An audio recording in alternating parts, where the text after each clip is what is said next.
Bonjour et bienvenue sur ce nouvel épisode du podcast Punk in Dev.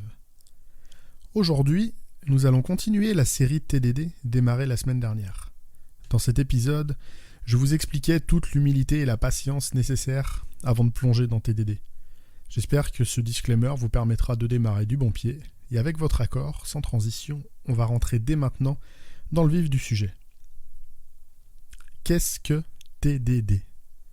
TDD est un acronyme pour Test Driven Development, avec mon bel accent franglais. Ou en français, le développement piloté par les tests. En quoi est-ce que ça consiste ? Vous avez probablement entendu parler du fait de coder les tests en premier, avant l'implémentation. Alors oui, ça fait clairement partie du processus, mais ça n'est pas une fin en soi. Ce qu'il faut tâcher de retenir de TDD, c'est que cette méthodologie va vous aider à faire émerger la conception au fur et à mesure des cas de tests qui vont être rajoutés. Comment ça se passe concrètement ? En 3 étapes. La première, on écrit un test qui décrit un cas métier simple, le plus simple possible pour démarrer. Bien évidemment, à ce moment-là, le code ne compilera même pas puisque l'implémentation n'est pas faite. Ce test doit préciser le contexte d'utilisation de la fonctionnalité, effectuer son appel et finalement opérer la vérification que l'effet produit est le bon. Conceptuellement, on doit d'abord mettre notre système dans un état donné, lancer notre traitement et vérifier que le nouvel état du système correspond à ce qui est attendu, ou alors que la valeur renvoyée est la bonne. Prenons un exemple simple. Je vends en ligne des pièces mécaniques assez pointues. J'ai une pièce actuellement en stock. Si l'utilisateur l'ajoute à son panier, je dois pouvoir annoncer un délai d'expédition raccourci inférieur à 5 jours. Mon test va initialiser le stock de l'article, lancer la fonctionnalité d'ajout au panier et vérifier que dans le panier, la disponibilité de l'article est la bonne. C'est un exemple. À ce stade, évidemment, le test ne réussit pas. Le code ne compile même pas. On dit à ce moment-là que le test est au rouge. On passe ensuite à l'implémentation. D'abord, une implémentation vide, déjà au moins pour que le code compile, mais le test sera toujours au rouge. À ce moment-là seulement, on implémente le code strictement minimum afin de faire réussir le test, qui du coup passe au vert. Attention sur le strictement minimum. Ça a son importance. Si on reprend notre exemple, la fonction d'ajout au panier n'aura aucune logique. Juste un retour, un return de l'article avec la bonne disponibilité, inférieure à 5 jours. Oui, mais tu sais bien qu'il va y avoir d'autres cas à traiter. Pourquoi tu ne mets pas un if déjà pour gérer ton cas actuel et puis... Là, tout de suite, je ne dispose d'aucune boule de cristal me permettant de voir l'avenir. Je ne vais pas préjuger des futurs besoins avant de les avoir formalisés dans leur cas de test explicite. Cette vision de n'écrire que le code nécessaire et suffisant pour faire passer le test au vert peut sembler en contradiction avec ce qu'on apprend généralement en formation académique. On nous explique bien souvent qu'il faut penser aux prochaines évolutions et concevoir dès le départ notre code et notre architecture pour prévoir tous ces éléments. Lorsqu'on utilise TDD, on n'implémente que le code strictement nécessaire au traitement du cas spécifié dans le test. Toute tentative de prévoir de futurs cas pourra dès lors être considérée comme de l'over-engineering. At last, but not least, comme on dit.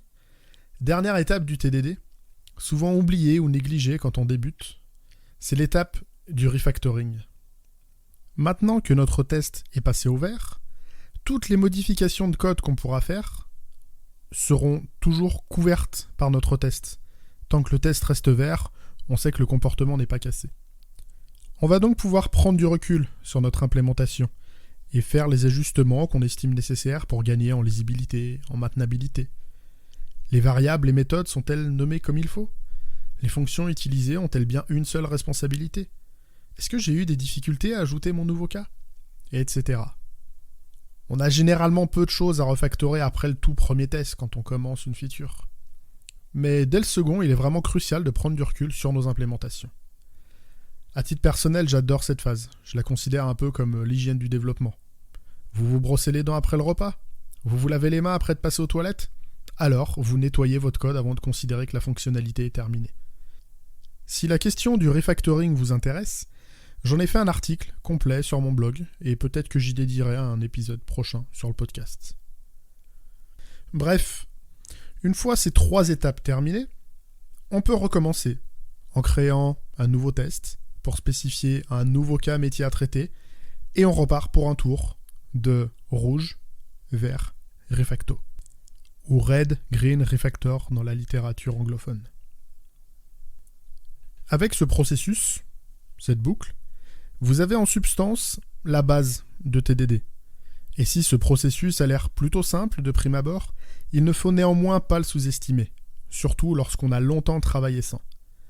Les automatismes ont la vie dure et basculer totalement sur ce mode ne se fera pas en une seule fois.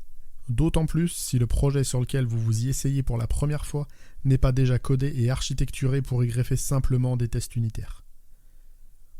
Pour faire vos premiers essais, le kata en Coding Dojo reste à mon sens le meilleur contexte pour vous familiariser avec cette méthodologie.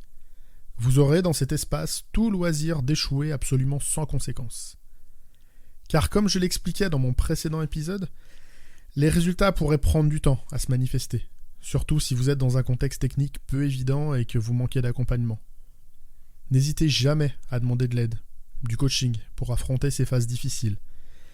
Et si je devais ne garder qu'un seul conseil, c'est de ne pas lâcher durant cette phase de transition dans votre méthodo, car une fois que vous y serez habitué, non seulement ça vous semblera totalement naturel, mais en plus, vous vous demanderez comment vous faisiez avant, et vous vous rendrez compte du niveau de stress quotidien auquel vous vous soumettiez vous-même. Voilà en somme la définition que je souhaitais vous apporter de TDD. J'espère vous avoir donné envie de vous y plonger un petit peu et que cet épisode vous aura plu. Si vous avez des interrogations ou des éléments que vous souhaiteriez voir abordés dans de futurs épisodes, n'hésitez pas à venir m'en parler sur Twitter, LinkedIn, tous les liens sont dans la description. À bientôt pour un prochain épisode, et d'ici là, geekez bien, codez bien.